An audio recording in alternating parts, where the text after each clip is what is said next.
எல்லோருக்கும் வணக்கம். நம்ம எல்லாருக்கும் வாழ்க்கையில ஒரு பெரிய தேடல் இருக்கு. அதுதான் நிம்மதி. அந்த நிம்மதி அப்படிங்கிற விஷயத்த பத்தி தத்துவ ஞானி சிவயோகி என்ன சொல்றாருன்னு பார்க்கலாமா? வாங்க, அவரோட ஆழமான கருத்துக்களை ரொம்ப சிம்பிளா புரிஞ்சுக்க முயற்சி பண்ணுவோம். முதல்ல நம்ம எல்லார்கிட்டயும் இருக்கிற ஒரு பொதுவான கேள்வியிலிருந்து ஆரம்பிக்கலாம். இந்த பரபரப்பான உலகத்துல இவ்ளோ குழப்பங்களுக்கு நடுவுல உண்மையான மன அமைதி, அந்த நிம்மதி எங்க தான் இருக்கு? எப்படி அதை கண்டுபிடிக்கிறது? சரி, நாம என்னவெல்லாம் பார்க்க போறோம்னா, முதல்ல நாம தினசரி வாழ்க்கையில எப்படி நிம்மதியை தேடுறோம்னு பார்ப்போம். அப்புறம் கொஞ்சம் வித்தியாசமா அறிவுதான் நம்ம அமைதிக்கு எதிரியான ஒரு கேள்வியை யோசிப்போம். கடைசியா நிம்மதியோட உண்மையான அர்த்தம் என்ன, அதை அடையறதுக்கு என்ன ஒரு வழி இருக்குன்னு தெரிஞ்சுக்க போறோம். வாங்க, முதல்ல நம்ம எல்லாருக்குமே நல்லா தெரிஞ்ச ஒரு உணர்வுல இருந்து ஆரம்பிக்கலாம். நம்ம மன அமைதி, அதாவது அந்த நிம்மதிங்கிறது எவ்வளோ ஒரு சின்ன விஷயத்துல கூட காணாம போயிடுது இல்லையா? ஆமா, நம்ம மன நிம்மதி கலையறதுக்கு பெரிய பூகம்பமே வர தேவையில்லை. சும்மா தெருவுல நடந்து போகும்போது ஒரு கல்லுல கால் இடிச்சுக்கிட்டா போதும். இல்லனா வீட்ல ஒரு சின்ன வாக்குவாதம், உடனே நம்ம நிம்மதி போயிடுது. நம்மளோட உள் அமைதி ஒவ்வொரு நொடியும் இப்படிதான் குழஞ்சுக்கிட்டே இருக்கு. இப்போதான் ஒரு முக்கியமான கொஞ்சம் அதிர்ச்சியான ஒரு கேள்வி வருது. நாம அறிவை தேடி ஓடுறோம். ஆனா அந்த அறிவு தான் நம்ம நிம்மதியை கெடுக்கிற முதல் எதிரியா இருந்தா என்ன பண்றது? கேட்கவே ஆச்சரியமா இருக்குல்ல? இத ஒரு சின்ன உதாரணத்தோட யோசிச்சு பாருங்களேன். நீங்க தினமும் ஒரு பாதையில ரொம்ப நிம்மதியா நடந்து போயிட்டு இருக்கீங்க. ஆனா திடீர்னு ஒருத்தர் வந்து, ஐயோ அந்த வழியில பாம்பு இருக்குன்னு சொல்றாரு. அவ்வளவுதான். அடுத்த நிமிஷம் உங்க மனசுல நிம்மதி இருக்குமா?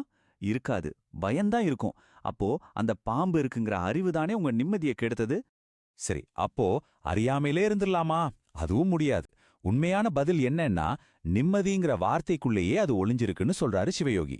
வாங்க, அந்த வார்த்தைய உடைச்சு பார்த்து அதுக்குள்ள என்ன அர்த்தம் இருக்குன்னு கண்டுபிடிக்கலாம். இதுதான் இந்த முழு தத்துவத்தோட மையப்புள்ளி. நிம்மதினா நீ மதியோடு இருப்பது. மதினா முழு அறிவு. பௌர்ணமி நிலா மாதிரி முழுமையான, தெளிவான, சக்தி வாய்ந்த அறிவு. அதாவது பிரச்சனை இல்லாத வாழ்க்கை நிம்மதி இல்ல. பிரச்சனைகளுக்கு நடுவுலயும் உங்க அறிவு முழுமையா இருந்தா அதுதான் நிம்மதி. பாருங்க, எவ்வளவு அழகான ஒரு உவமை. மதிங்கிறது பௌர்ணமி மாதிரி முழுமையான சக்தி.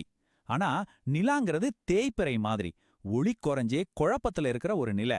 நாம மதியோட இருக்கணுமே தவிர பிரச்சனை வந்ததும் நிலா மாதிரி தேஞ்சு போயிடக்கூடாது. சரி, அந்த பௌர்ணமி மாதிரி முழுமையான மனசை எப்படி அடையறது, அதை எப்படி பாதுகாக்கிறது? இங்கதான் நம்மள கொஞ்சம் யோசிக்க வைக்கிற, ஏன் கொஞ்சம் அதிர்ச்சி கொடுக்கிற ஒரு யோசனையை சிவயோகி சொல்றாரு. முதல்ல இந்த ஒரு வரிய மனசுல நல்லா பதிய வச்சுக்க சொல்றாரு. நம்ம கூட எவ்ளோ பெரிய கூட்டம் இருந்தாலும் கடைசி வரைக்கும் யாரும் நம்ம கூட வரப்போறதில்ல. நம்ம பயணம் தனிமையானது. இந்த உண்மைய முதல்ல நம்ம ஏத்துக்கணும். இதோ அந்த அதிர்ச்சிகரமான கருத்து.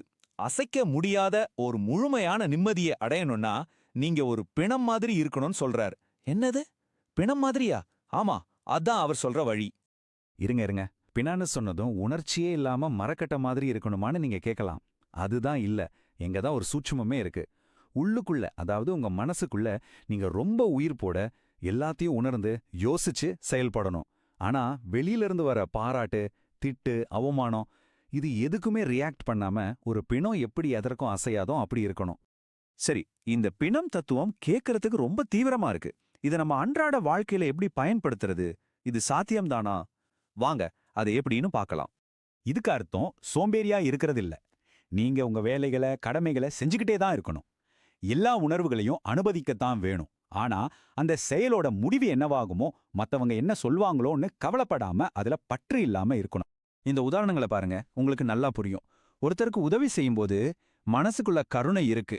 ஆனா வெளியில அவங்க நன்றி சொல்வாங்களான்னு எதிர்பார்க்காம இருக்கீங்க. ஒருத்தர் உங்களை அவமானப்படுத்தும் போது அதை காதுல வாங்குறீங்க. ஆனா அது உங்க மன அமைதியை குலைக்க அனுமதிக்க மாட்டீங்க. இதுதான் உள்ளே உயிர், வெளியே பிணம். இதெல்லாம் கடைசியா நம்மள ஒரு முக்கியமான முடிவுக்கு கொண்டு வருது. நம்ம மன நிம்மதிக்கு யார் பொறுப்பு? பதில் ரொம்ப சிம்பிள். நாம தான். ஆமாங்க, இதுதான் கடைசி பாடம். உங்க நிம்மதிய யார் உங்களுக்கு பரிசா கொடுக்கவும் முடியாது. உங்க கிட்ட இருந்து யாரும் திருடிட்டு போகவும் முடியாது. அது உங்களுக்குள்ள நீங்களே கட்ட வேண்டிய ஒரு கோட்டை. அதை நீங்க தான் பாதுகாக்க முடியும். அதனாலதான் திரும்பவும் அந்த மந்திரத்தை ஞாபகப்படுத்துறாரு. கடைசியில உங்களுக்குன்னு இருக்கிறது உங்க மனசு மட்டும்தான், உங்க உள்நிலை மட்டும்தான். கடைசியா அவர் நம்மள பார்த்து ஒரு ஆழமான யோசிக்க வைக்கிற கேள்வியோட இந்த உரையை முடிக்கிறார். நீங்க ஆண் சிங்கமா இல்ல ஆண் நாயா? இதுக்கு என்ன அர்த்தம்? நாய் தேவையில்லாம சத்தம் போட்டுக்கிட்டே இருக்கும். ஆனா சிங்கம் அமைதியா ஆனா கம்பீரமா இருக்கும். உண்மையான பலம், உண்மையான நிம்மதி ஆரவாரத்துல இல்ல, அது அமைதியான உள்சக்தியில தான் இருக்கு. நீங்க சிங்கமா இருக்க போறீங்களா இல்ல நாயா இருக்க போறீங்கங்கிறது உங்க கையில தான் இருக்கு.